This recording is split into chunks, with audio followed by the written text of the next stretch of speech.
Hi, Frank here again, and welcome to the kitchen this time instead of the garden. Today we're going to be talking about ginger.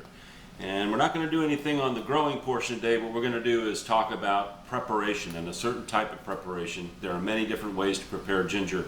But today we're going to be making powdered ginger, a ginger powder which can be used for all kinds of things. It can be used for spices, it can be used for gravies, curries, marinades, you can make stews with it. Lots and lots of others. It's really great for using in Asian style stir fries and other different food products that need a little bit of, I don't know what you'd call it, a little pizzazz, if you will. Ginger is great as teas and other things. Now, ginger itself has a lot of really great benefits, health benefits. It's commonly used to treat various types of stomach problems, including motion sickness. And motion sickness, can be a real issue. A lot of people take, a lot of different drugs that you find in the stores, but actually cutting a small piece of fresh ginger, placing it underneath your tongue when you're starting to feel a little bit queasy or motion sick, can almost instantly cure it, and that's a fact. And I've seen it happen. I've seen it with people that actually do it, and it works great. Other stomach problems including morning sickness, colic, upset stomach, gas, diarrhea, irritable bowel syndrome, nausea caused by cancer treatment, nausea caused by HIV/AIDS treatment, nausea and vomiting after surgery, as well as loss of appetite. Other uses include pain relief from rheumatoid arthritis, osteoarthritis, menstrual pain, upper respiratory tract infections, cough, respiratory problems, migraine headaches, bronchitis, and diabetes. Ginger is also sometimes used for chest pain, low back pain, and stomach pain. Discontinuing use of drugs called selective serotonin reuptake inhibitors. Anorexia can be treated to stimulate breast milk and as a diuretic and to increase sweating. It is also used to treat cholera, bleeding, bacterial bloody diarrhea, baldness, malaria, inflamed testicles, although I know another potential cure for that, poisonous snake bites, and toothaches. So what we have is what you see right now is the way that we started preparing our ginger yesterday. We bought a bunch of store-bought fresh organic ginger, and we decided we're going to powder it, which allows it to store much longer than if you just put the full rhizomes in your refrigerator or freezer or whatever.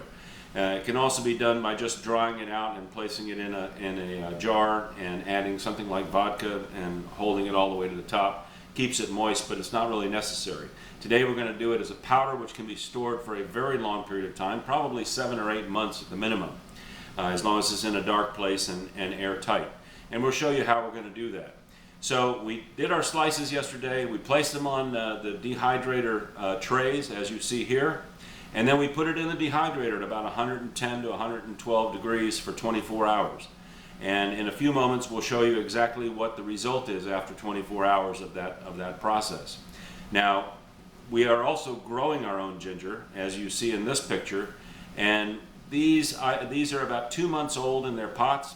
It takes 7 to 8 months on average for them to be really ready for massive harvest. So we still have about 5 or 6 months to go on these, and we're looking forward to harvesting our own rather than having to buy them in the store. Once we have those rhizomes, we can take little bits of the stuff that we harvest, replant it in the ground, and they will make whole new ginger rhizome, big, massive bunches of stuff. So what we're going to do now is basically move on to our dehydrator and show you exactly how they came out after the dehydrator shot that you just saw a moment ago. All right, here we are at our dehydrator 24 hours after we put the trays of the fresh sliced ginger into it. You'll recall from the last picture, in fact I'll show it to you right here, and now let's go back to the dehydrator and we'll show you what the resulting 24 hours of is. And you can see how these have massively contracted and they're completely dry. We can take this piece and just basically break it in half. They are very, very dry. We have 3 trays of these that we did, and that took quite a while to peel, let me tell you. And now what we'll do is we'll go over and move to our blender where we will actually turn this into powder and process it further. So stand by and we'll go right there. All right, so here we are next to my favorite blender in the world, my Vitamix 7500. And inside this bowl we have all of the ginger that we plan to use for our powder.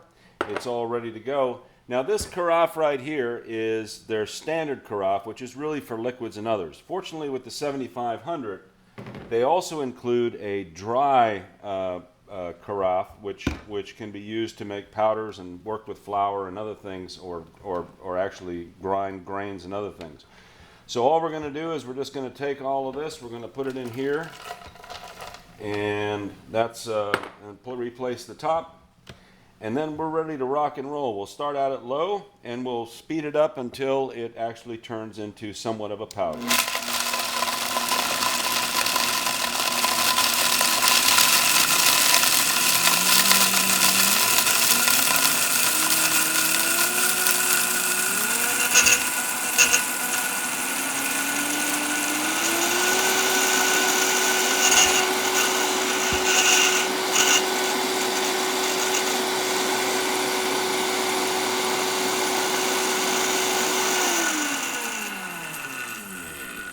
And there, we pretty much have what we want. All right, so we'll move over to the table now where we'll put it through a sifter and see how our powder turns out. And we are now ready to sift this down, so just we get all the big pieces out and we get a really fine powder to use for our various mixes. So all I'm going to do is just basically sift this down.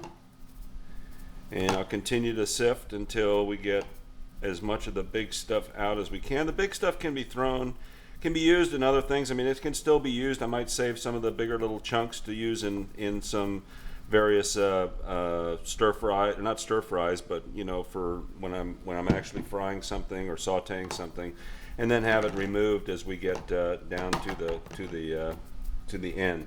But this is a really easy process. This is a really fine sifter, so I'm only going to get the very finest material out of this, and that's the way I like it. So there, maybe I could have run it in the blender a little bit longer, but as I said, having the finest that we can get, and we just get all of it in there. That's about as much as we're going to see out of this. By the way, these Vitamix carafes are so easy to clean. You just put a little soapy water in them, run the blender for a few minutes, and it's ready to go. So this powder I'm going to be using in future videos and some of the cooking stuff that we're going to do. And this, like I said, in an airtight container and kept in a normal room temperature, should last for 6 to 8 months at least before it could start to potentially go bad. So we'll just continue to do that. You can see how fine that powder is, and that's what we're really looking for. In fact, I may just run this again just to try to get it even further down. But we won't go through that. I'll show you the end result when we get there. Talk to you in just a moment. All right, here we are back again, and I've re-blended some of the bigger pieces, and we still have a few big pieces, but those can be used for other things other than my intention for the actual powder. This will also go in a different one just because it's slightly larger bits in there.